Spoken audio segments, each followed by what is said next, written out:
Hello, everyone. Welcome back to the Dental Download Podcast. My name is Haley, and I'm your host.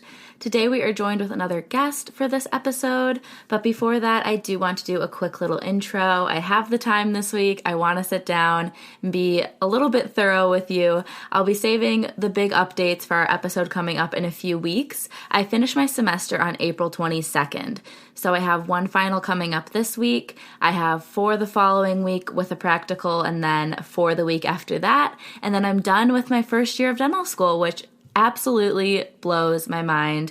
It really feels like it's been a super long time in a way because I feel like I've grown so much as a person. I've learned so much. I'm really starting to feel comfortable in my space, comfortable in the school, comfortable with the idea of being around patients. But it also feels like it went by really quick, and I can't believe that I'm done with my first year. So once all that's said and done, towards the end of April, I'll be making a full D1 year recap, and then I'm also going to make a separate episode related to D2 year expectations, letting you know what the schedule is, just kind of laying things out for you. But main updates, I guess, is that classes are going okay. I'm getting through. I have probably half A's, half B's, but I'm pretty happy with that. We just finished a practical. We're getting our grades back for a Class 2 amalgam restoration. We're getting those grades back tomorrow when I go into lab. I'm spending a lot of time in lab. Last week I finished up quite a few of my requirements. So I finished up my requirements for radiology lab. We had to do an FMX using 360 Unigrip. We had to do one with phosphorus plates and one with the XCP RINs, which are kind of those plastic colored circular guidelines that help the x-ray technician kind of put the bean against there. But so we use basically different formats. That way we know how to take them depending what they use in the office that we're in. And then we also did a pan, which is the full panoramic. And then we also did quite a few sets of bite wings using various formats as well. And then I also finished up my assisting requirements. So we had to assist in clinic 3 times a semester. I'm hoping that over the summer, I don't think we have assisting requirements. We might, but I'm hoping that I'm going to go a lot because we're not in sim lab this summer, which I'll explain later again in other episodes. But I'm hoping to start assisting a lot more now that I know a better amount of upperclassmen. I feel more comfortable. Like I said, they're opening up more of the new clinics, so they're so beautiful. They're great to be working in and assisting in, and yeah, I'm just feeling really optimistic. I know the next couple weeks are going to be very rough, so there might not be introductions to the podcast, but there will certainly be episodes. And of course, I am planning ahead to make sure that we don't run out of content. So I do have us scheduled all the way through the end of June, bouncing between solo episodes of me sharing more about dental school or more advice for incoming dental students, and then also more guests. And I am recording with a handful of more guests over the next couple weeks. That way we have some fresh content coming up. Next week, just as a preview, we're going to have another dentist, Dr. Deshpande, and she is just really amazing. She's so motivating, she's so genuine, she's so sweet, and we talk a lot about kind of like goals and understanding your vision for what you want to be as a dentist. She's really going to focus on special care dentistry at her practice, but we talk about figuring out what's the best avenue for you, and also a lot similar to this episode, a lot about finances, but in a different way. So that episode's going to be about finances related to being able to start a practice, what that looks like, how you get prepared, more so the business planning aspect and less about the finances. But this week's episode kind of leads into that nicely because one thing you probably want to get a handle on first before you think about opening a practice is your student debt. So today, Dr. Caroline is going to talk all about getting out of debt. She has a business called Doctors Out of Debt. So I will jump right into that episode so you all can hear from her. Want to make a podcast? Spotify's got a platform that lets you make one super easily and then distribute it everywhere and even earn money, all in one place for free. It's called Spotify for Podcasters. Here's how it works. Spotify for Podcasters lets you record and edit podcasts right away from your phone or computer, so no matter what your setup is like, you can start creating today. Then you can distribute your podcast to Spotify, but also everywhere else podcasts are heard. Video podcasts are also available, and you can earn money in a variety of ways, including ads and podcast subscriptions. Did I mention it is totally free, no catch? I've been using Spotify for podcasters since the very beginning of my show, and now we're nearing our 200th episode. So I can definitely say it's an easy platform, and I've really loved using it. So be sure to download the Spotify for Podcasters app or go to www.spotify.com/podcasters to get started.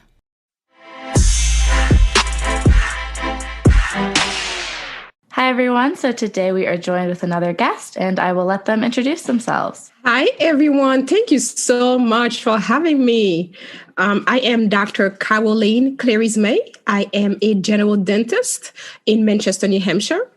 I'm married and I have a gorgeous baby girl. She's 1, so she's always running around and walking around. I love it, though. It's fun. And I'm the proud founder of Doctors Out of Debt, and also there's also Doctors Out of Debt group on Facebook, and I'm the proud founder of that group. And I still remember graduating from dental school. I graduated from Tufts in 2011. And I just remember I was so excited. I was finally done. All those long hours of studying, all those board exams that I had to take, the sleepless nights, they were all a thing of the past. I just remember I was so proud of myself. I was finally Dr. Clerisme. And I must say, even some friends or family members, they were happy for me too. But some of them, they actually had expectations of how I should be living. They had those expectations of what a doctor is supposed to look like, or what lifestyle they should have, what they should be buying and stuff like that. And I still remember there was a lady at church. She took me aside and she's like, "So, Dr. Clerisme, you should be driving a brand new BMW." And I nodded, I smiled. But what that lady didn't really know or understand is that with all that pride of becoming a doctor, there was a lot of frustration, anxiety, anguish, confusion, uncertainty, and bitterness. See, when I graduated in 2011, I had a total of $250,000 in student loans. And I didn't even understand what I was signing back then, as far as what the interest really meant, the interest rates really meant, or what the purpose of debt really was.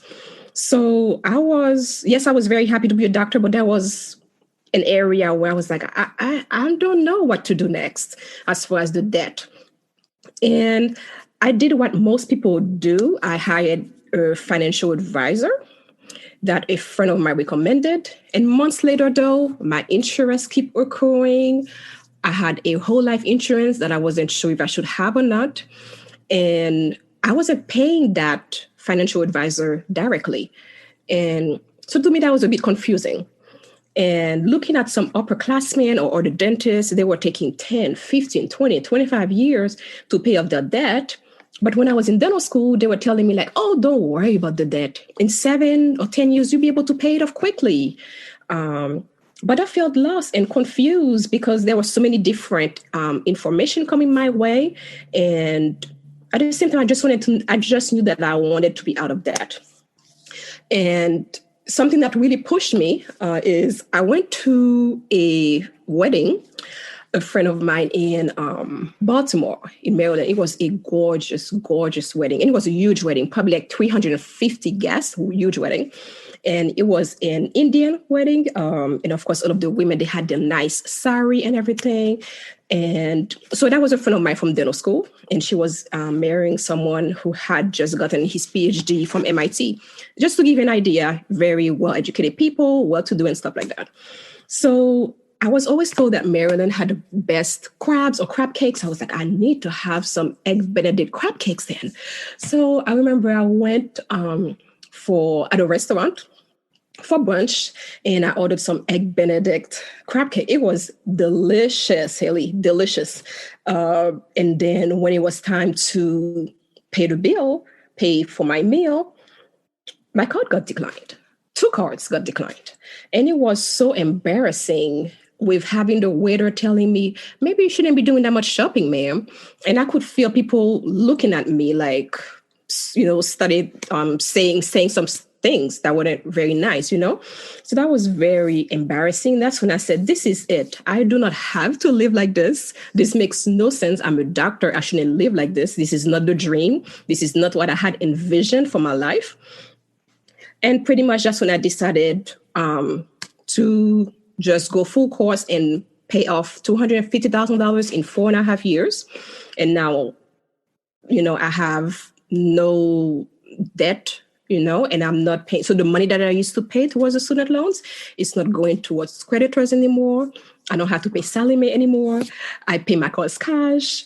I have multiple investments, and it's nice. It's nice to have the financial freedom, but sometimes it takes some experiences to really make you understand why you should be being out of debt. And really, it's been the best thing ever. No regrets, really, no regrets. Wow, that's amazing that it was unfortunate that it took the little bit of a push to finally get you to realize that this is something you need to take care of. But it's amazing how quickly you were able to pay that amount off. Yes, pretty quickly. Yeah. Obviously you have a lot of knowledge now, which is why you're on here to share that with us. But where did you go about learning all this information about paying off debt? To be honest, a lot of it was trial and error. I implemented a lot of strategies. Actually, I'm going to, before I forget, I'm going to say that I had a little, surprise, a little freebie for our listeners on my website. Great. The top 3 strategies that they can start implementing to pay off, pretty much what I did, to pay off the $250,000 or any 6-figure debt in a short amount of time. So it's on my website, doctorsoutofdebt.com. But to answer your question, a lot of it was trial and error, trying different things. And it's important to realize that is to change your mindset, because if you are a bitter person, remember at the beginning I said I was a little bit frustrated, bitter, unhappy, uncertain. Whenever you have so many uncertainties, when you're not clear about what you want, usually that equates a negative bank account. It's very important to be positive, to write down your goals and to look at those goals every single day. And to be very clear, don't just say, oh, I want to be debt-free by 2025. No, be more specific. For me, I had a date, an actual date. And sometimes I would, for example, I would say, I'm going to pay $20,000 by December 12, 2012. That's how specific it would be. And I would say from which income stream I would get the money and stuff like that. It's important to be very, very specific. But to answer your question, a lot of trial and error and changing my mindset. The mindset was the biggest thing, because if you keep thinking that you are pretty much that you have to live thinking that everything there's a scarcity of patients, or there are not enough cases, or it's important to have an abundance mindset. Let's just say that. To me, that was a big thing. Mm-hmm. That makes a lot of sense. So is there any advice you have for students that are in the process of taking out loans over these few years? Anything that they can do to maybe lessen that amount or to be planning for the future? It's important to not take out more than you need. They will offer you an amount. Don't take the whole amount. You most likely will not need that whole amount. Do not take it out. Don't. Because again, think about it like that. It's salary that you don't have yet that you're going to have to use to pay that back. Unless you, of course, you're investing, you can use some investment money to pay it off. But again, it's still labor that you have to work to get that money to pay it. Okay. So it's very important to just not take the whole amount. And student loans interest are so high, sometimes 7%, 9%, 10%. It's a lot. And on average, dentists, actually not even dentists, most professional students, they pay on average $47 per day trying to pay off their debt. That's too much in interest. And $47 a day, that's a lot of money. It adds up. So if you're taking 10, 15, 20, 25 years to pay it off, thinking, oh my gosh, I have so many student loans, I'll just get to it one day. But you're just paying too much in interest when you do that. And it's very important to budget, to live below your mean. When I was in dental school, I had friends who were already buying the expensive cars, go on expensive vacations. It's important to invest money or spend money on things that are going to bring you value. Experiences is good to do, traveling and stuff like that, but don't spend a bunch of money on the Tesla or BMW. I have nothing against those cars, Haley. They're really sweet cars, but sometimes it doesn't make sense to do that while in school or if you had just graduated. Again, it's just trying to think, is that a need or is that a want? Do I just need that car or do I just want that car, And again, really making sure that you're not taking out too much debt because that's debt that you're going to have to pay back. Yeah, that makes a lot of sense. So like you were saying, some students can graduate and think, I'm just going to pay the very minimum each month and I'll get my debt paid off whenever I can. So why is it a good idea to try to pay off your debt as soon as you can? For most people, it can be the best investment ever. And the reason why is that you have an immediate return. So sometimes you think, oh, let me go invest in the stock market or real estate. But sometimes you don't make that 7%, 9%, 10% that your interest, which is the interest that you have on your student loans. You don't make that so quickly sometimes in the stock market or real estate. Sometimes you have to be very disciplined or you have to be very knowledgeable as far as picking a particular stock and stuff like that. And that's something that I learned from Mark Cuban. I'm sure you know him. And that's why he thinks about student loans. And I thought that was very important to think of that a millionaire think like that about student loans. So it's important to probably listen to him. But really paying off the student loans has been the best investment for me. But at the same time, you have to make sure that you are still investing in other avenues. Because a lot of students right now, they are graduating with $400,000, $500,000, $600,000 student loans. Sometimes it's the salary that they're going to be getting might not be sufficient to pay off the debt. So that's why it's very important to have other streams of income to be able to attack the debt. And I always say that the purpose of debt is to create wealth. When you go to dental school, you took out some student loans. The purpose of that was to be able to go to school, but you should be able to make that money easily or even multiply that money. When you buy so let me give you an example that may be easier to understand. When you go and get a car, you are taking out a car note, you are creating wealth. You're not creating wealth for yourself, but the car company is making money because you're paying interest. Same thing if you using your credit card for something and you're just making those monthly payments, credit card companies are making money because you're paying interest. Does that make sense? Yeah. It's very important to understand the purpose of debt and why it was really created. It's just to create wealth. And sometimes you have those small payments. They make it look affordable to you, but in the long term, it's going to hurt you. You're just making other people money, which is not really fair if you ask me. And I know this is probably very subjective person to person and living expenses and everything, but how would you say is a good way to break down like the average new graduate's salary going towards paying off their loans, but also you mentioned you could choose to try to invest some money to earn that way? It's hard to say if I don't know your risk tolerance, your goals, your age, and whether or not you have anything in your retirement portfolio already. It's very hard for me to say. With that being said, your focus should be your student debt, just because it's going to be, it's okay. When you look at debt, wanting to pay off debt, it should be for a purpose. Why do you want to be out of debt? And most people, it's because I want to have financial freedom. I want wealth. It's important to know why you want to pay off the debt, okay? And all that is pretty much going to push you to pay off the debt quickly. Again, some people, they invest 5% towards retirement or 10%, or sometimes if they have their employer and they have a match, they just do that with their employer. But I feel that if you're going to take more than 3 years to pay off your student loans, maybe more than 10% towards your towards investment. But again, it depends on your risk tolerance. It's very important. If you are the kind of person who's going to be panicking, if you are panicking during this pandemic or quarantine, like where am I going to find some money? Where am I going to do this?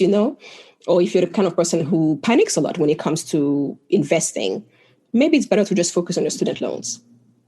If having student debt keeps you up at night, focus on that. Again, it really depends on the person. It's very, like you said, it's subjective.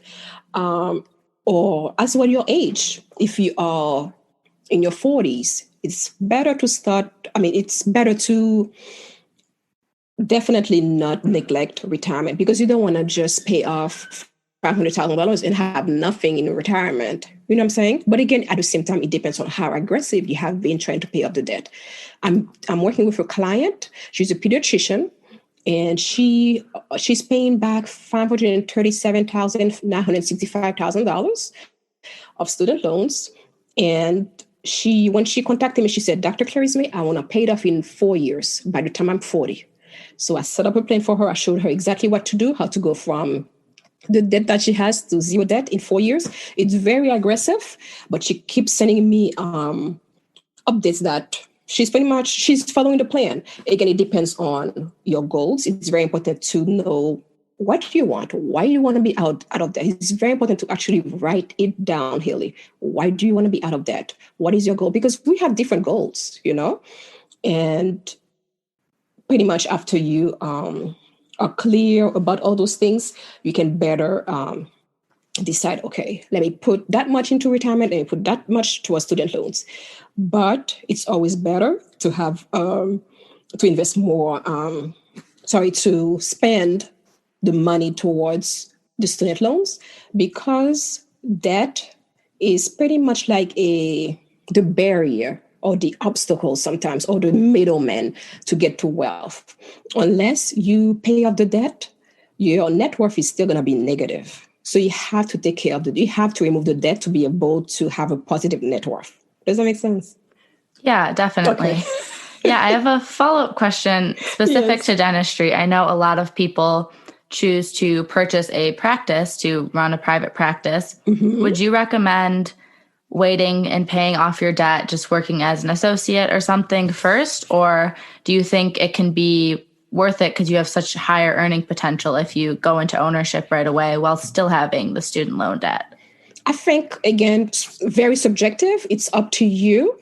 However, it might be better to have 1 to 2 years of associateship or solid GPR to actually have all of the skills that you need, so that you can, when you have your own practice, that you don't have to refer as much. Okay. So if you know that you can be pretty much, there's a word for it, but there's a lot of GPs, they do everything: implants, extractions, root canals. If you're that kind of GP, definitely go for it. But if you think you're going to be referring a little bit more, it might be harder for you. It might take you longer to actually have a solid income. But again, it depends on where you live too. I know some dentists who do very well by just doing bread and butter. There's nothing too complex. So it really depends on where you live as well. But to answer your question, I would suggest 1 to 2 years of associateship or good GPR or AGD prior. Okay, yeah, that makes a lot of sense. Are you working in private practice right now? I'm in private practice. I'm a general dentist. I'm an associate. And and I've been doing dentistry I've been a dentist for almost 10 years, but I've been in dentistry since 2004. Okay, got it. Got it. Nice. How has it been working as an associate so far? Have you enjoyed it? I love it. And the thing is that it's good to, when you go on interviews, to see what's out there, because there are different kind of associateships. I've worked in health center. I've worked in academia, nursing homes, Medicaid practices, corporations. I've done it all to actually see the differences, and some people, they love health centers. So other people love corporations. I have friends who do very well in corporations, who actually own a bunch of practices, a bunch of DSOs. So it's really up to you. But for me, it's been fine. I love it. It's been, and I must say, Haley, dentistry for anybody, I don't want to sound sexist, but I feel like it's a great, great profession for women. So you're definitely entering a great profession. And great. Even as an associate, I still have flexibility, because sometimes you're like, oh, I have to go to someone to request some time off. Again, it depends on the type of associateship that you have. It's good to be in a position where you are content, you have peace of mind. You don't feel that people are pushing you to produce all those things. And yeah, I have no regrets. It's been going well, really. That's great. I'm very happy to hear that. Is there anything else you feel like we should talk about for dental students listening related to the debt repayment? It's good to think of ways to supplement your income at some point. Dentistry is a wonderful profession, but at some point, it's going to be important to supplement your income with what we call passive income, and that can be done through real estate and the stock market. So it's important at some point in your career to find mentors or to start going to some courses where you can learn about the stock market, real estate investing, or the type of investments to have that passive income. And I think it's important. But again, some people, they are like, nope, I just want to be a dentist, and that's fine too. But it's good to be exposed to other stuff, than just dentistry. That's how I really suggest that. Yeah, that makes a ton of sense. It will help make your life easier, I think, in the long run, for sure. Yes. So I feel like that's everything we wanted to cover tonight. If people do have more questions or anything for you, what's the best way for them to get in contact with you? They can find me on my website, okay, doctorsoutofdebt.com. And I have a Facebook group by the same name, just to keep it easy. And if they have questions, if they want to work with me, they can just go on the website, doctorsoutofdebt.com. Awesome. Thank you so much. You are so welcome, Haley. Thanks for having me. All right, that's the end of this week's episode. Thank you so much for tuning in and listening. Be sure to go back and check out our Instagram. I do have a post highlighting some of our most popular or requested episodes. So whatever stage you're at in your dental journey, there's probably an episode that could be helpful for you if you don't listen every single week or you joined maybe around episode 20, 30, because now we're in episode 50, so there is a lot of good content earlier in the series of my podcast. So I just want to encourage you to go back and check out old episodes if you think that there's anything that could be helpful for you as well. And also, I do want to encourage you to share this podcast with any friends that you have. If you're an incoming dental student, maybe share it with your classmates, especially the episode about how dental students can prepare for their first year. You could share that on your class group page or something. I just really appreciate it because it helps me get the podcast out to more people, helps me help more people, and that's really the goal with this. So I do just want to thank you again so much for listening, and I hope you have a great week, and we will talk to you next week with Dr. Deshpande.